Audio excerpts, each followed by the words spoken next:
हाय viewers. आज हम exam की तैयारी की बातें करेंगे जो कि स्टेट सर्विस, व्यापम और अलग अलग एग्ज़ामों में भी ये सब रिलेवेंट होते हैं। तो सबसे पहले हम लोग स्टेट सर्विस की बात कर लेते हैं, क्योंकि ज़्यादा से ज़्यादा लोग जो भी विद्यार्थी हैं, कॉम्पिटिटर्स और स्टेट पीसी की तैयारी कर रहे हैं। तो सबसे पहले शुरुआत करते हैं स्टेट पीसी में कि आपको जो भी फैक्ट्स या फिर जो इन्फॉर्मेशन याद रखने हैं उसके तरीके काफ़ी अलग तो नहीं है, लेकिन आप क्या कर सकते हैं पहले कि मैप, जो मैप बेसिस पे आप काम कर रहे हैं उसका एक ठो हार्ड कॉपी ले लें। मैप का हार्ड कॉपी आसानी से मिल जाता है कहीं पे भी, ज़ेरॉक्स के स्टोर पे। और उस हार्ड कॉपी में जो भी रिवर्स हैं, जो कि मोस्ट इम्पोर्टेंट क्वेश्चन आते रहते हैं, रिवर्स के हो गए या फिर आपके हो गए मंदिर और जो हिस्टोरिकल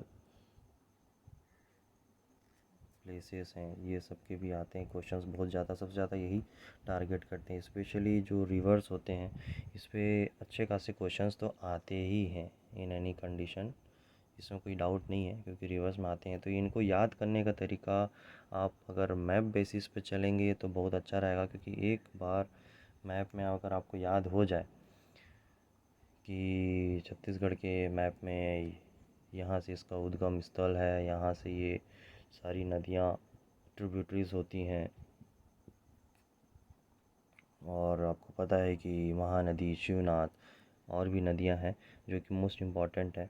और डिस्ट्रिक्ट वाइज के हिसाब से जो भी इम्पोर्टेंट नदियाँ हैं उसकी जो ट्रिब्यूटरीज, अगर आप लोग उस पर ज़्यादा ध्यान देंगे तो क्वेश्चंस आसानी से सॉल्व हो जाएंगे। वैसे इसमें और इम्पॉर्टेंट बात है कि इंडस्ट्रीज़ भी आती हैं,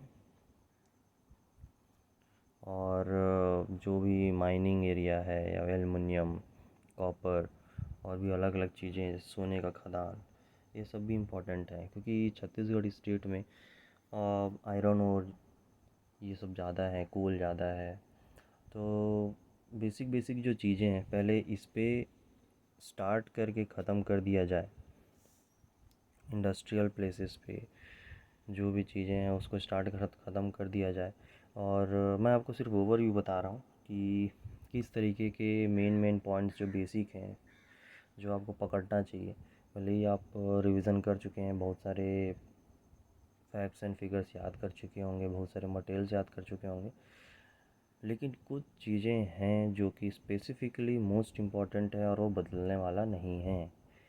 चाहे वो पुराने एग्ज़ाम उठा के देख लीजिए या फिर आप अभी के हाल ही में हुए एग्ज़ाम। खैर कोरोना के बाद तो एग्ज़ाम्स कम हो रहे हैं, लेकिन अभी जो आने वाले वैकेंसीज़ है वो एक साथ निकलेंगे तो बहुत सारे वैकेंसीज़ ही आएंगे। तो इसके लिए आपको अभी से प्रिपरेशन शुरू कर देना चाहिए करंट में। और इस वैकेंसी के आने के बाद में भी आप अगर प्रिपेयर्ड हैं, अभी तक वैकेंसी नहीं आया तो आपको मायूस नहीं होना है, क्योंकि अब जो वैकेंसी आएंगी वो शायद हो सके बहुत ज़्यादा है। तो इसलिए आपको बहुत अच्छे से तैयारी करना चाहिए, और इसका जो बेस्ट तरीका है याद करने का वो है मैप।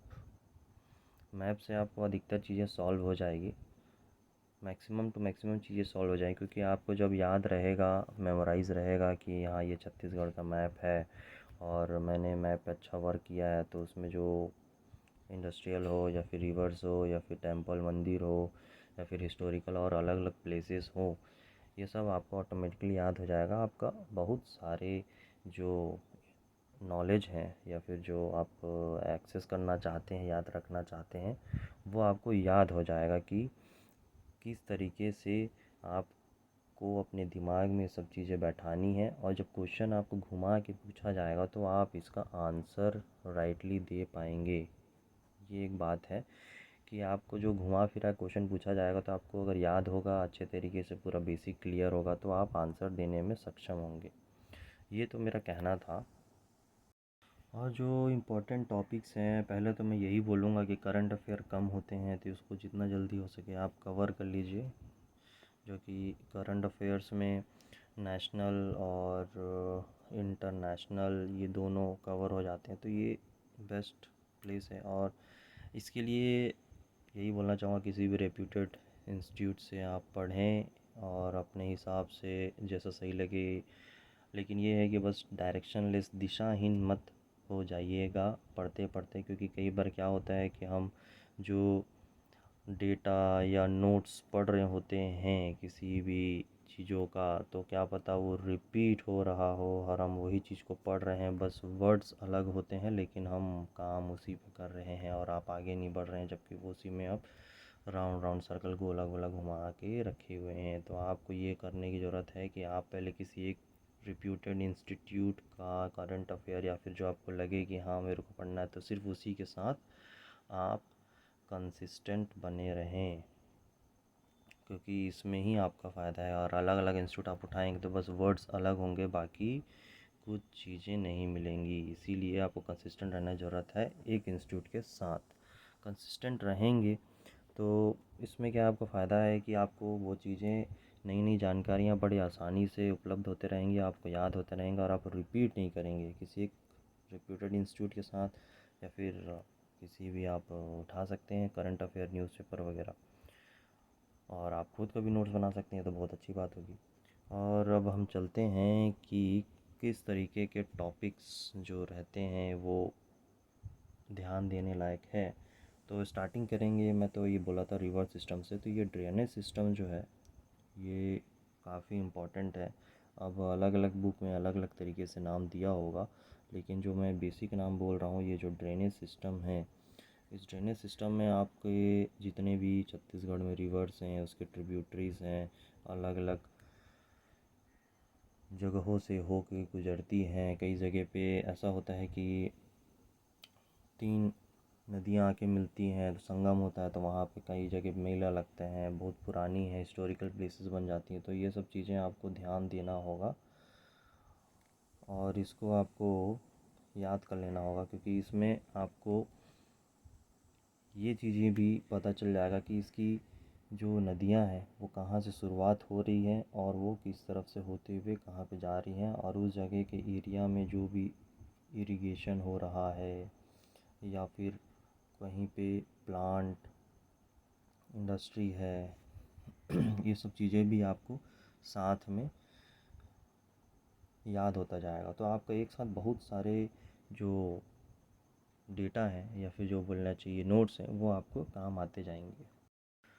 और बहुत सारी रिवर्स के साथ और भी चीज़ें जुड़ी हुई रहती है। और बेसिकली जैसे कि हसदेव रिवर, इसमें डैम बना हुआ है, तो इसमें वाटर सप्लाई होता है अलग अलग इंडस्ट्रीज़ को, और सिंचाई के लिए, इरिगेशन के लिए भी इस्तेमाल होता है, इंडस्ट्रीज़ और इरिगेशन के लिए इस्तेमाल होता है। और इसे पावर प्लांट में देते हैं जो कि कोल बेस्ड रहता है। इसके अलावा आपका हाइड्रो पावर प्लांट है जो कि डायरेक्टली वाटर फोर्स से इलेक्ट्रिसिटी प्रोड्यूस करते हैं। तो इस तरीके के भी यूसेज होते हैं वाटर के।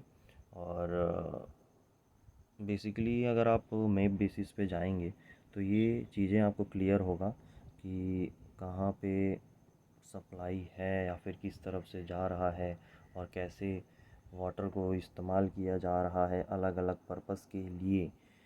प्लस आपको ये भी मैप बेसिस पे होगा कि जो जानवरें हैं, फूड स्टॉक्स बोलना चाहिए, या फिर आपके किसानी पद्धति में जो भी चीज़ें इस्तेमाल हो रही है वो सारी चीज़ें भी इस्तेमाल हो रही हैं कि रिवर्स उस जगह से होके जा रही है, और वो बहुत ही ज़्यादा या तो फर्टाइल एरिया है, फार्मर्स या तो आपका लैंड में किसानी कर रहे हैं, या फिर फार्मर्स होते हैं आपके पोल्ट्री फार्म में होंगे, या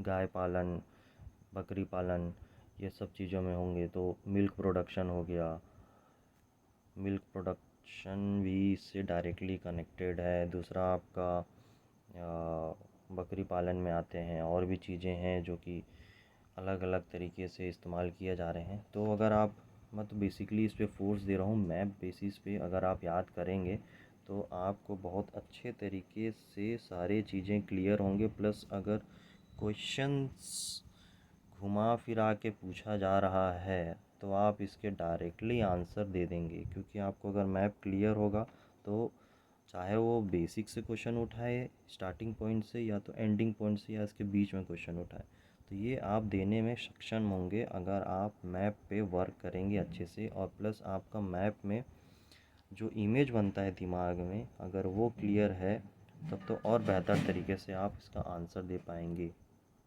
क्योंकि अधिकतर जगह पे क्वेश्चन पूछा जाता है तो वो मिडिल ऑफ द वे जो भी क्वेश्चन है वो पूछा जाता है, और इसमें जो परीक्षार्थी हैं वो कंफ्यूज हो जाते हैं या फिर भटक जाते हैं।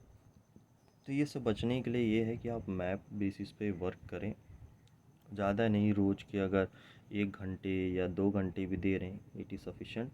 बट मैप में ये है कि आपका बहुत सारी चीज़ें क्लियर होंगी, और मेरे को तो ऐसा लगता है कि मैप में वर्क करने में मज़ा भी आता है, क्योंकि इसमें जो नदियाँ हैं कहाँ कहाँ से आ रही हैं, इसमें जो ट्रिब्यूटरीज़ हैं या फिर जो इंडस्ट्री लगे हुए हैं इसके किनारे में, या फिर यहाँ इस तरफ कहीं पे कोल माइंस हैं या फिर आयरन ओर है, इस तरीके के माइंस भी हैं, या फिर आपका इरिगेशन के लिए जो इस्तेमाल हो रहा है नहर हैं या फिर अलग अलग चीज़ें हैं, इसी में आपके जो प्रोडक्शन है किसी भी चीज़ का प्रोडक्शन जो कि फार्मर्स करते हैं, जैसे कि आपका राइस हो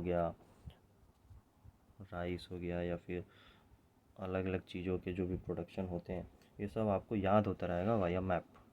और मैप का आप कहीं से भी, छत्तीसगढ़ का हो गया, आप प्रिंट आउट निकलवा सकते हैं ज़ेरॉक्स शॉप से, और इसको आप प्रैक्टिस करते रहेंगे। रोज़ का अगर एक मैप भी इस्तेमाल कर रहे हैं आप, जैसे कि मैप में आप बता दिए कि सबसे ऊंची चोटी कौन सी है, किस जगह पे है, और पहाड़ी कहाँ कहाँ हैं, कौन से नदी कहाँ से ट्रिब्यूटरीज मुड़े हुए हैं, किस जगह से पहाड़ी तरीके से इस ट्रिब्यूटरीज या फिर दो नदियाँ अलग हुई हैं, ये भी आप बता सकते हैं।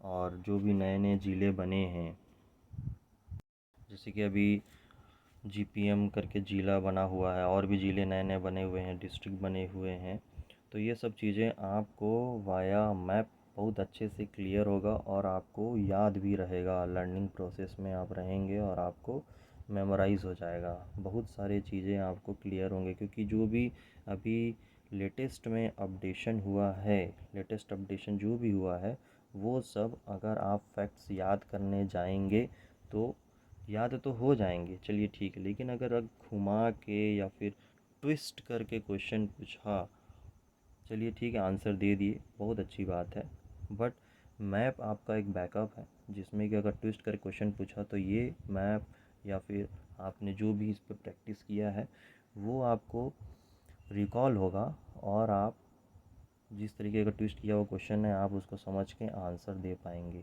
तो आज के लिए बस इतना ही। नेक्स्ट टाइम हम बात करेंगे कि जो बेसिक टॉपिक्स है किस किस टॉपिक्स पे कितना ध्यान देना है, क्योंकि बुक्स में बहुत सारे टॉपिक्स या फिर आप याद करने जाएंगे नोट्स में बहुत सारे टॉपिक्स दिए हुए हैं, लेकिन बेसिकली हमको पकड़ना ये है कि इस टॉपिक में मोस्ट इम्पॉर्टेंट क्या है, जो कि सोल है इस कॉम्पिटिटिव एग्ज़ाम का। और इस सोल को अगर आप पकड़ लेते हैं तो कम से कम आपका एक बेसिक ग्रिप बन जाएगा, जिसमें कि आपको कॉन्फिडेंस गेन होगा, और इस कॉन्फिडेंस गेन पे आपको फ़ायदा ये होगा कि आप ये एग्ज़ाम क्रैक कर सकते हैं। बेसिक पॉइंट है कि बेसिक टॉपिक क्या क्या हमको पहले प्रिपेयर करना है, और